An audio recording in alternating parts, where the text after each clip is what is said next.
What's up, Gunpla modelers? This is Strider Prime bringing you a post review of the 2013 JerseyCon / JerseyFest that I attended this past weekend. And as you could see, all three kits that I brought with me did not win. As a matter of fact, no Gundam kits won. None of the Gundam kits that Flash 00X brought, and Spider 2K2, which both kits were very well done. I really like Spider's Justa build. I showed it off on my channel, so give these two guys a credit. They did amazing work. So they're getting up there, even far surpassing me. So I definitely recommend you guys watch their channels closely because they're doing some amazing work. But apparently, I guess it didn't catch the attention of the judges' eyes because they looked at other kits there, and it's understandable. I've entered into a new territory with this new show. Even though I know it existed, I just haven't had the opportunity to go there. This is my first time, and going there, I assume, you assume everything, but you can't assume everything. For starters, it's no JerseyCon. Let's just say that it's not. Even though the venue was big, it wasn't big enough to at a certain degree. We were all expecting something like what we remembered in JerseyCon. First, I'll say the good and the bad. The good thing is there were many beautiful designs and model kits and figures. I've never seen so many. I've seen them before. I've seen sites where they promoted these, and for starters, the things that I was more intrigued with was the resin kits of the Godzillas. I did not know there were so many. I knew there were, I just didn't realize they had them. We'll get to Godzillas in a minute. First off, I really liked the Predators that they showed off. There was Conan resin kits that were really nice during the show. There was a nice build of the of Abbott and Costello meets the Frankenstein. Very well done. It really brought back some memories when I saw that. What else there was? There was a one from Pan's Labyrinth, which I never saw the movie, but I saw the figure and I saw them. There were many display models that were not for competition, like the Battlestar Galactica ships, which were both, standard, and of course people put LEDs on it. There was that shuttlecraft from Battlestar Galactica, from the original Battlestar Galactica, which was really nice. To me, it looks like these were the professional models that I know that the people who do work in films would do this. There was that battle pod, and the commander battle pod from Macross, even the Macross fighter, which when I was looking at it, I was trying to say to myself, what scale is this? Because this thing is huge. It can't be 1/32 scale. It had to be 1/16 scale, maybe even 1/10 scale. But it was big, very big. I think the biggest kit that floored me was the AT-AT, which was literally over 3 feet in height. Maybe you could say almost close to 4 feet tall. But yeah, those really surprised me. A lot of the Starship model kits were also great. Like I saw the Mobius Battlestar Galactica and the original Battlestar Galactica, where somebody actually put a section where you see the fighters actually blasting off from the bay. Very good. I like the digital camo Naboo Starfighter, which was really nice. That was a good one. A lot of the Federation ships were interesting to see because even though I remembered a lot of the Starship Federation ships and Klingons and Romulans from AMT model kits, some of them were some kits that I've never seen before, and those are pretty much the resin kits, which I didn't realize there were so many resin kits from all series. And as you saw in the video, there were a lot of them. I was a bit surprised that nobody got their hands on the 1/500 scale Enterprise from Enterprise Into Darkness. Even though I saw the model kit there, and I didn't get a chance to find out the price, I think it's close to $100. There was no display of that, which was pretty sad. I did see a one. I think it has to be a 1/20. Well, I'm thinking of the actual scale, but it's about roughly this big. It's like it was a resin kit in a bag, and it was $30 for a scale this small. I was tempted to buy it, but I said, you know what, resin is not something I've ever got into, and I don't even know where to begin or where to start, and not something you want to make a mistake. Let's just say that. I mean, I can make a mistake with a model kit. With a resin kit, you know what I mean. So that is what I saw. And going back to Godzilla, there were amazing kits of the Godzilla. I mean, the Godzilla bust from Godzilla 2000 was it was a sight to behold, to look at. I was like, literally had to stare at it, and I said, wow, that is simply gorgeous. There's the Godzilla from Godzilla vs. Biollante, which was very good. The Gamma was amazing. It was huge. Didn't realize how big it was.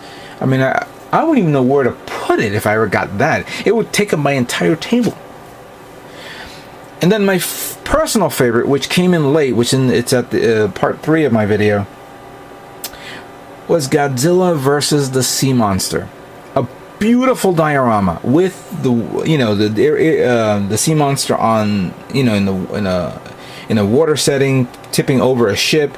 You see the person actually did that water wave where it's about to hit the shore, and then Godzilla is on the dock with custom made buildings and vehicles, and I was like, wow, that Godzilla was pretty much about maybe this about 2 inches, 3 inches taller than my Sinanju. And this Sinanju is huge to compared to my other kit. I think it's actually the Godzilla kit actually was the same height size as my 160 scale Exia, no grade. That's how big it was. So I was very pleased at seeing all this amazing work from these talented people that won their prizes, even though we didn't. But can't complain. But this is an arena that I came in not knowing what I was dealing with. And, it's not MosquitoCon.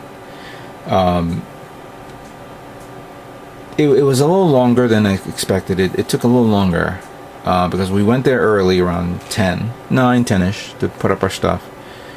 And then there were 2 small areas where they had the vendors, and even though they had a lot of stuff, it wasn't stuff that would pique our interest to look at it, to review it, to understand it. And after an hour of just going around the same things, it gets a little boring. There were of course special type of classes to go to for model building, but at that point in time, I was like ready to go, to tell you the truth. I actually stepped away just so I can get something to eat and do some other things. I besides seeing those 2 guys who brought their kits, I saw Ashley, who is a girl that also builds kits, and she actually is on Facebook, and she went there, and I told her you should bring a kit yourself. And I guess she wasn't, she didn't have the confidence. I told her, listen, you have to have confidence to build it. I know you can do it. Anybody can do it. I guess this was not her arena. And technically speaking, I wouldn't blame her. It wasn't my arena as well. But it's something that, whether I want to do this next year, that remains to be seen. If JerseyCon come back again and I am aware of it, I will think about it. But if it comes and goes, and I forgot about it, I won't shed a tear for it either. It's something that I would have to consider again thoroughly. This wasn't a rush job. This was actually, I put a lot of good time into that, and this would have been perfect for MosquitoCon. But I brought it to JerseyCon, and it didn't win. Anyway, So that was pretty much the gist of it. I mean, I spent a lot of time talking to the guys, sharing some ideas, talking about, you know, the new Gundam series that's coming out and what, you know, what techniques we should try and things like that. We did pick up a few things, and one was I bought a new cutting board. I'll show this cutting board later, not now. I'll surprise it to you guys. Another thing that I purchased was these little plastic siphoners. I got 10 for $3, and these look really good because the ones that I got from previous shows, these parts split open, and I said, you know what, I got 10 of these. If one splits, I got the other one. It shouldn't take that long to damage one, so I got a lot of these. I was going to get more paint materials and things like that. I was actually thinking of getting Vallejo paints, which were selling for $3 a bottle, but I guess at that moment, I don't know, I was like contemplating on what I was going to spend. I actually was on a very limited budget. There was a compressor that a guy was selling, because that was the one thing that I was appealed to this show, was because they had a lot of airbrushes and compressors and things like that from Badger, from Iwata. I think I saw one from Tamiya, but I could be wrong. And there was one that some guy had that was very quiet, very silent, for $75, and I passed it up because I don't know why. I don't know why. As the day was coming to a close and I was waiting, we had to wait until 6 o'clock just to get our kits. Actually, we left around 7. That's another story to begin with.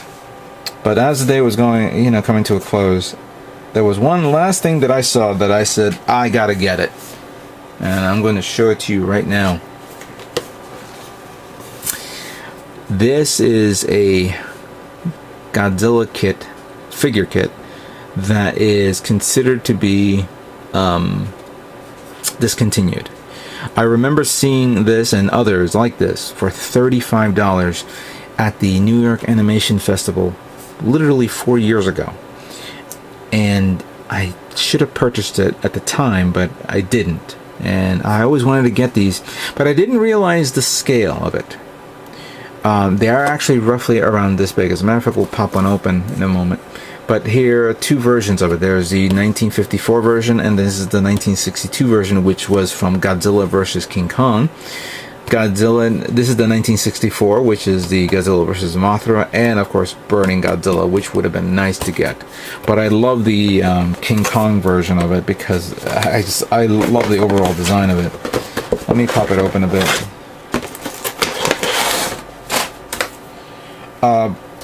The sculpture is really beautiful on this.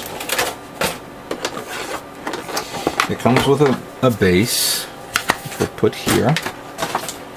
Let me tilt the camera a tad. And then we'll remove this from its plastic.